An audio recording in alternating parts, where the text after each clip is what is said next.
Imagine building a massive global organization. Okay, a huge undertaking. Right, but now imagine doing it without grinding, like without spending a single dime on enterprise infrastructure and, without ever leaving your natural state of flow. I mean, to most people, that sounds like a complete oxymoron. Totally. Because for anyone who has ever built a team, launched a company, or just tried to scale an idea, we are basically conditioned to believe that high-level achievement demands immense friction. Oh, absolutely. We just assume the barrier to entry is either your life savings, your sanity, or, well, probably both. Exactly.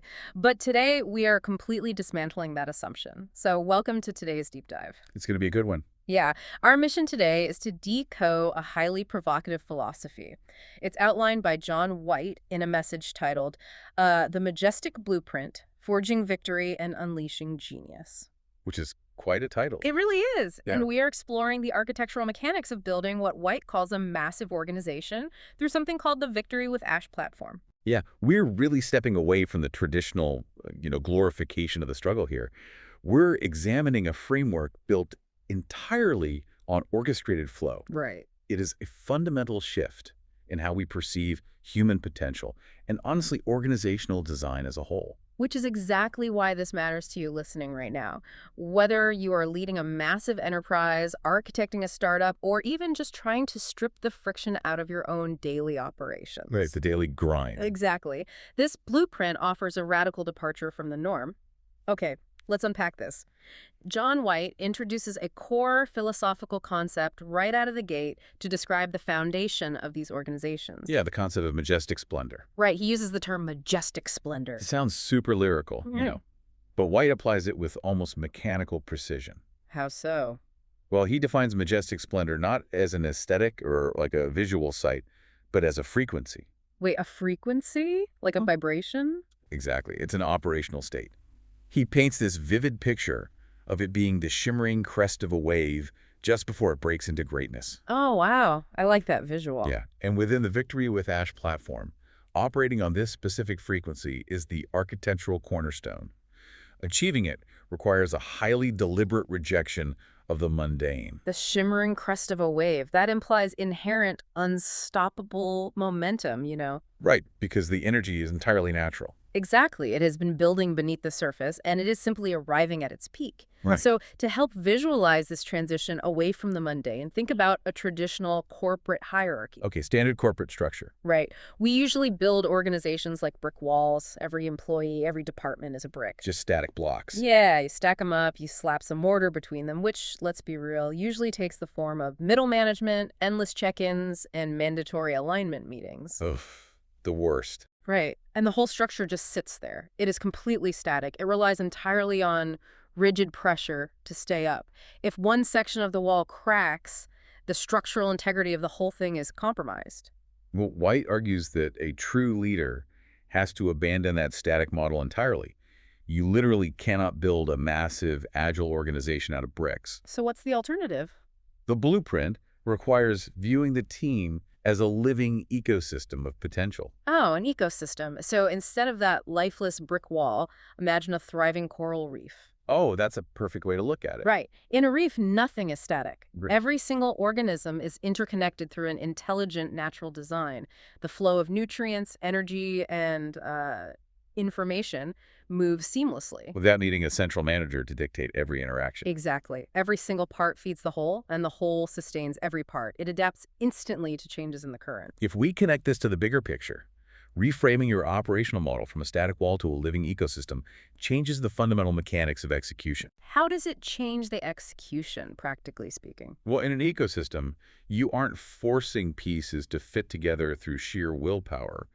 You are engineering an environment where they synchronize autonomously. Right, they just flow together. Exactly. The blueprint explains that on the Victory with Ash platform, this means leveraging tools that transform raw, unrefined effort into orchestrated triumph. Orchestrated triumph.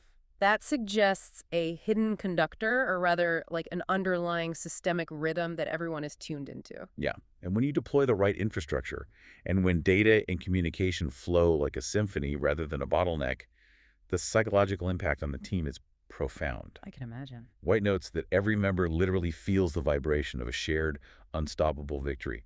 That is the frequency he is talking about. So it isn't just an abstract metric on a quarterly report? No, not at all. It is a palpable shared energy. When one sector of that coral reef thrives, the resonance of that success amplifies the efficiency of the entire structure. Okay, a self-sustaining, flowing ecosystem operating on a frequency of majestic splendor is an incredible target. But let's look at the operational reality for a second. Right. The day-to-day. Yeah.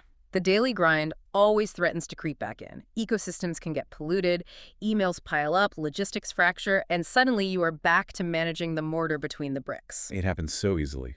So how does this blueprint prevent the mundane from choking out the splendor? The mechanism here is the aggressive, systematic removal of friction. Ah, friction. Yeah, the blueprint dictates that individual excellence is not achieved by observing your competitors and mimicking their processes. Yeah. It is achieved by aligning your unique rhythm with the platform's pulse. Okay, so it's about finding how your specific cadence fits into the larger architecture, rather than forcing everyone into the exact same mold. Exactly. And to achieve that alignment, you have to eliminate the noise that drains focus.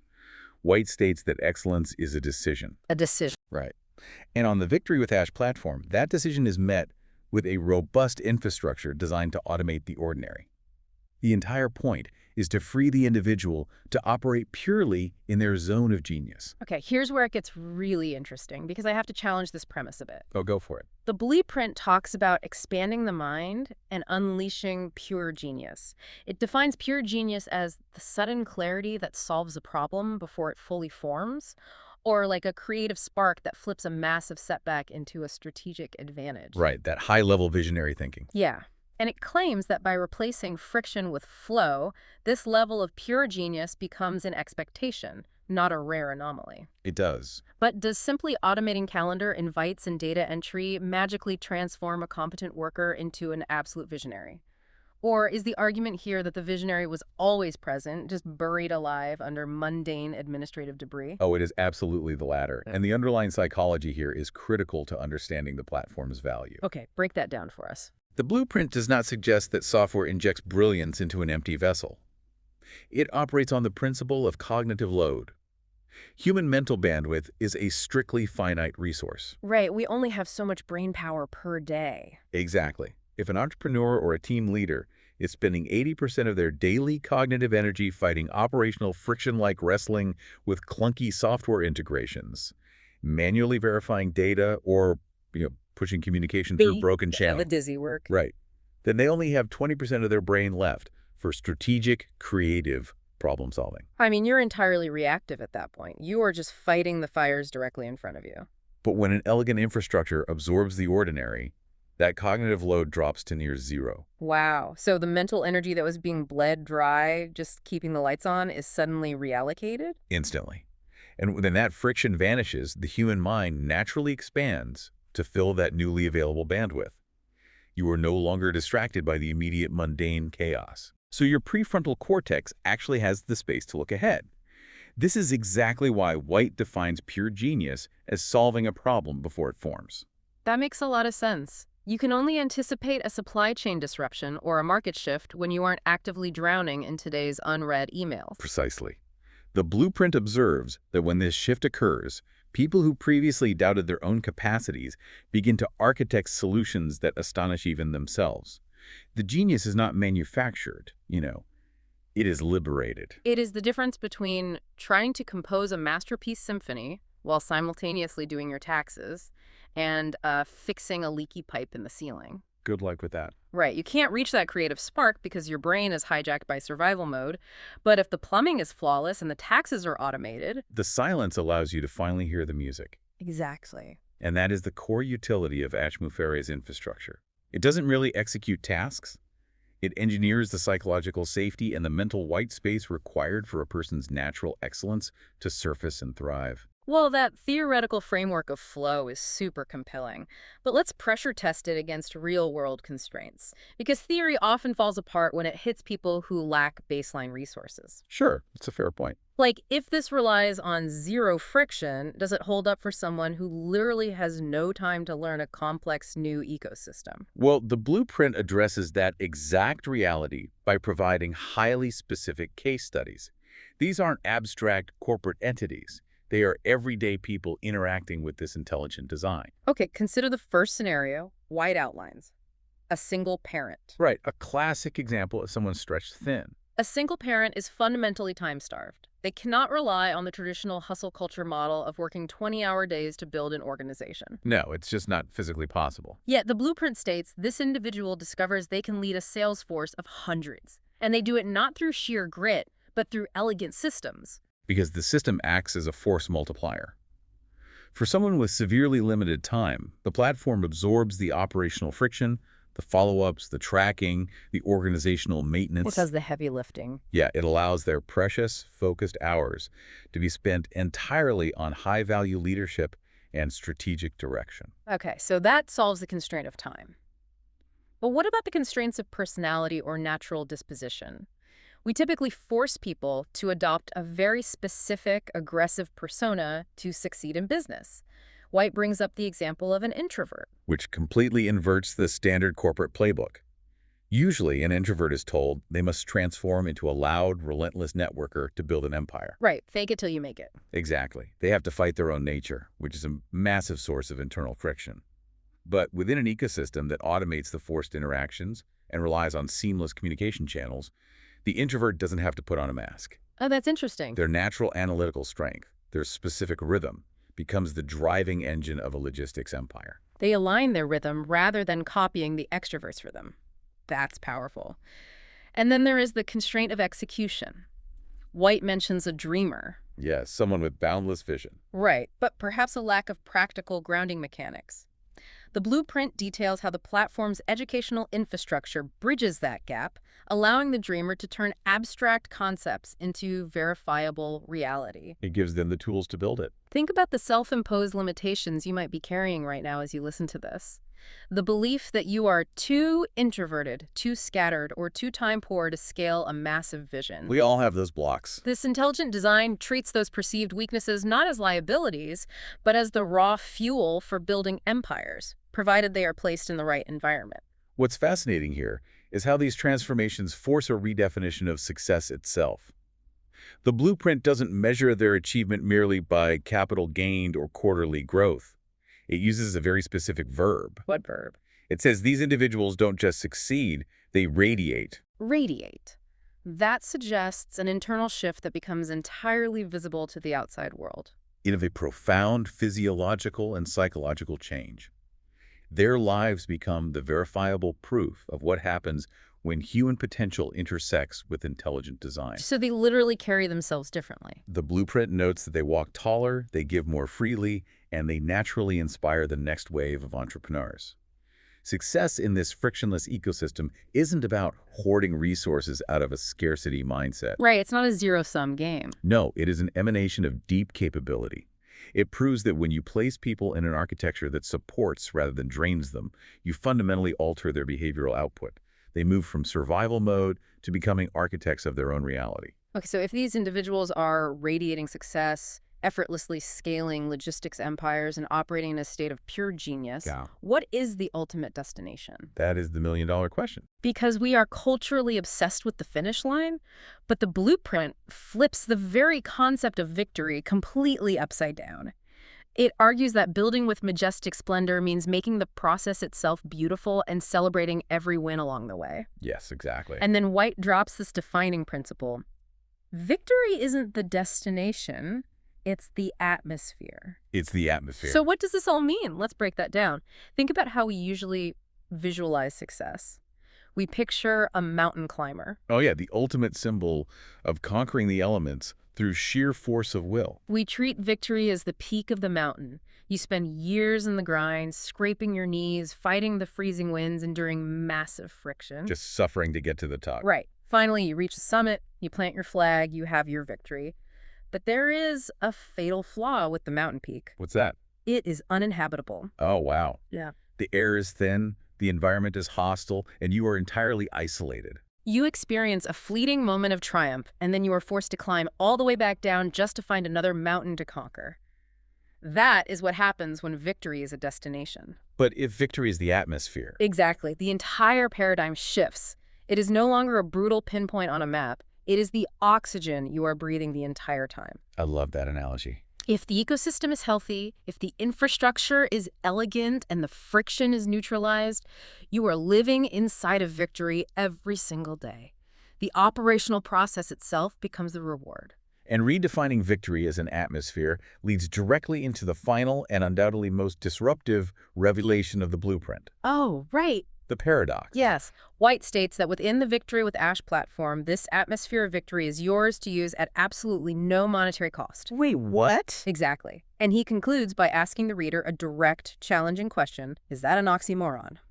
I mean, that proposition stops you in your tracks. An intelligent design that automates the mundane, provides robust educational infrastructure, neutralizes operational friction, and liberates human genius. Yep. And it requires zero financial capital to access. This raises an important question, and it is exactly why White demands the reader confront the concept of an oxymoron. We are deeply conditioned to equate high value with high financial cost. It's a fundamental bias. It is. We assume that if software is truly elegant, if a system possesses the majestic splendor required to scale a global organization, the barrier to entry must be astronomical. Millions of dollars in enterprise licensing. We assume the best tools are inherently gatekept by wealth. If it is free, we assume it must be flawed. Right, we expect intelligent design to be a luxury.